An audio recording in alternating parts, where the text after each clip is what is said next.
Olá, pessoal! Sejam bem-vindos ao meu canal Pedagogia na Pele. Olá, pessoal! Então, vocês viram o assunto de hoje, pois é, limites. Só para nós contextualizarmos um pouco o assunto, eu queria falar assim, ó, antigamente nem se discutia o assunto sobre crianças, sobre o que elas gostariam, não gostariam, o que elas tinham direito, não tinham direito. Simplesmente criança nascia, não sabia nada e tinha que ser ensinada. Quem nunca ouviu a frase criança não tem querer? Pois então, depois do século XX, que muitos estudos começaram a perceber a importância da criança, a importância do seu desenvolvimento quanto à formação de um adulto. Então, percebeu-se que criança, sim, tem querer, tem gostos, tem aptidões, tem aqueles momentos em que elas, falando bem a língua delas, elas não estão afim, elas estão inquietas, assim como um adulto.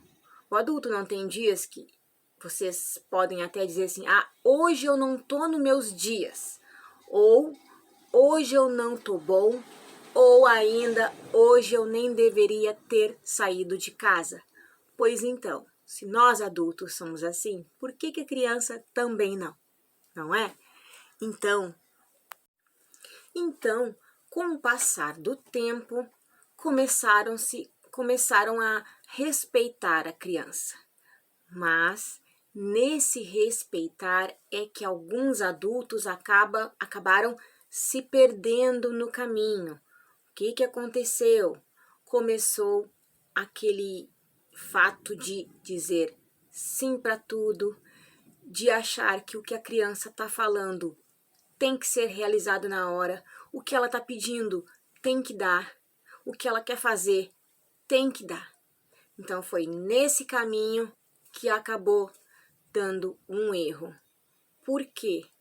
Porque com a criança, nós adultos temos sim que dar limites. Ela tem que aprender a saber até onde ela pode ir, quais os seus direitos, quais os seus deveres como criança. E também perceber, gente, que no mundo há outras pessoas.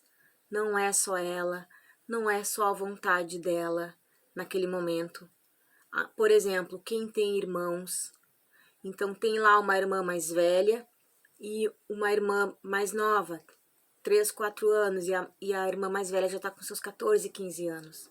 Então a pequena fica sendo a rainha da casa, todos fazem as vontades, quanto que a maior fica lá de lado. Não, essa pequena tem que aprender, tem mais gente na casa, tem os momentos certos de fazer as coisas, tem o que pode fazer, tem, mas também tem o que não pode fazer. Falando isso para a criança, você, mamãe, vai estar ensinando ela o sim e o não. Sendo que o não, ele sempre vem carregado de um porquê. De um porquê concreto. Não aquele, não porque eu não quero e deu.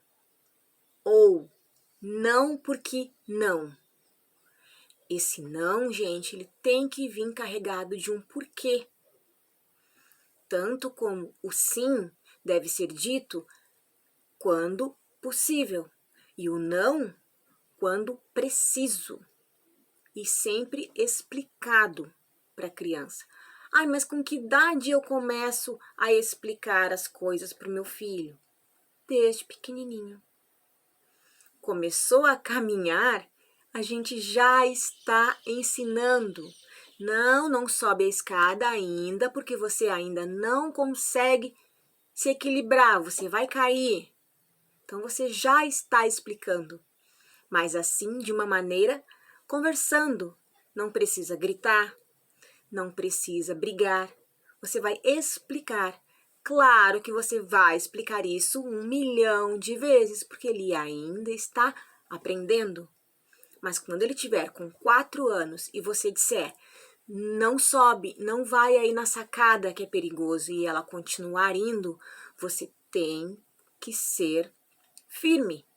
Pegá-lo pela mão, tirá-lo dali e explicar, olha, ali é perigoso, você não pode ir ali. E pronto, tira a criança dali, porque ali não pode. O que não pode, o que é perigoso, não pode. Você tem que ser firme, seguro e falar para a criança o não seguro e confiante. Tá bom, gente? Então, mais um passo para essa questão do limite.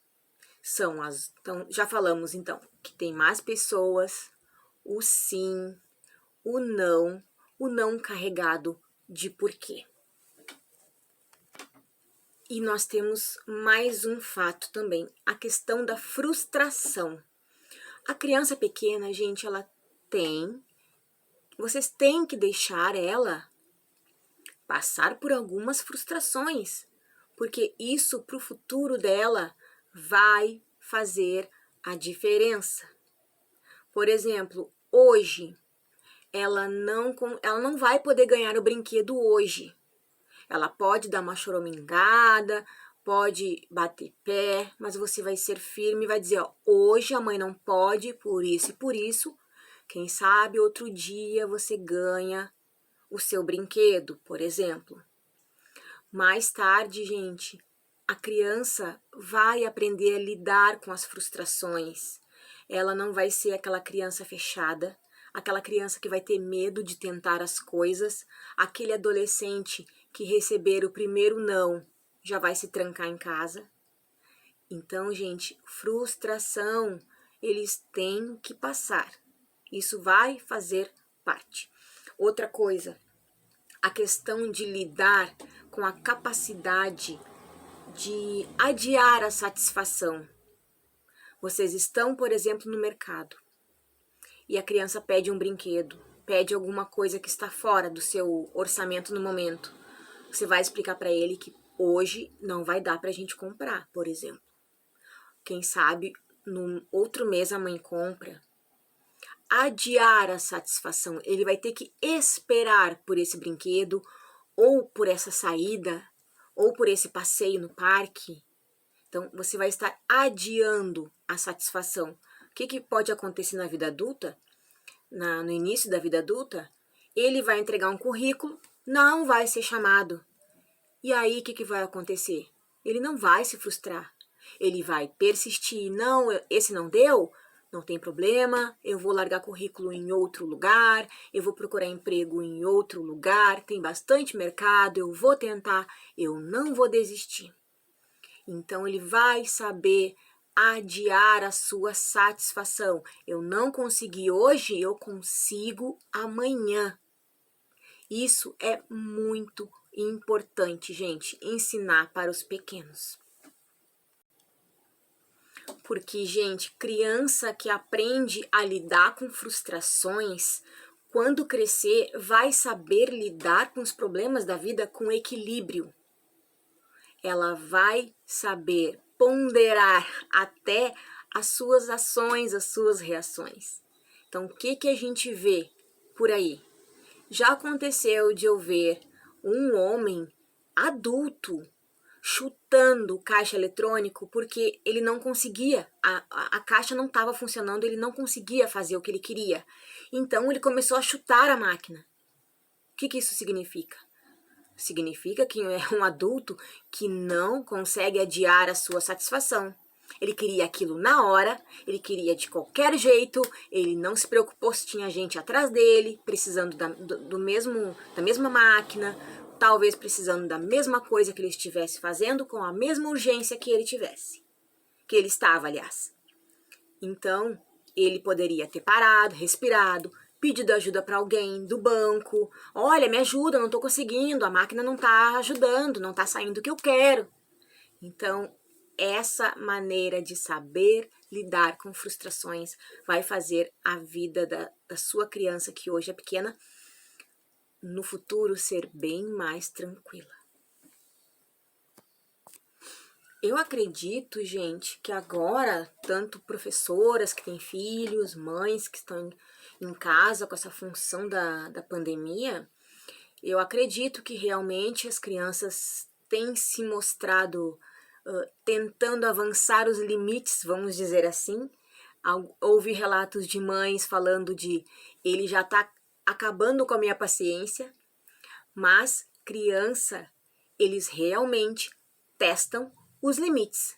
Eles querem saber se o seu não vai ser firme até o fim. Então eles podem tentar,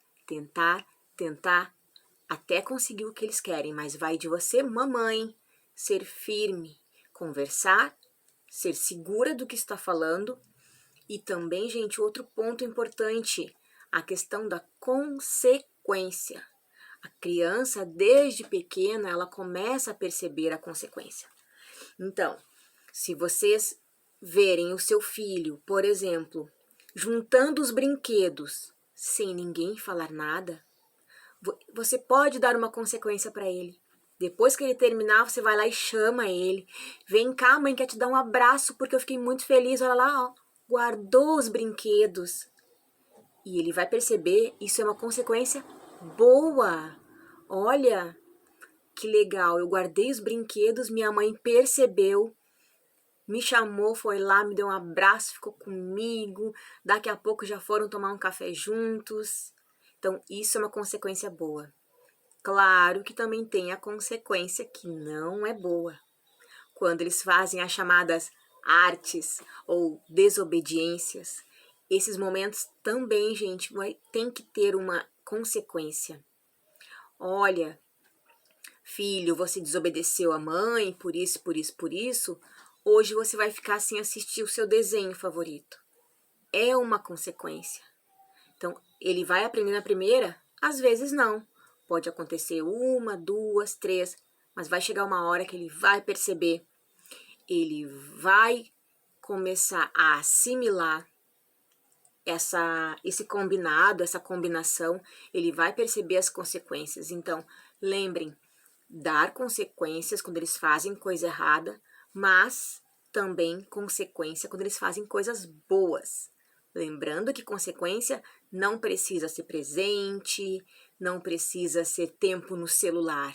O presente pode ser abraço, pode ser um beijo, vem tomar café junto com a mãe, vamos fazer um sanduíche diferente, ou quem sabe a gente vai fazer um bolo hoje para todos da casa, nós dois.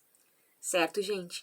Essas são as dicas de hoje, espero que ajudem. Qualquer dúvida, deixem aí nos comentários. Um beijo e tchau, tchau.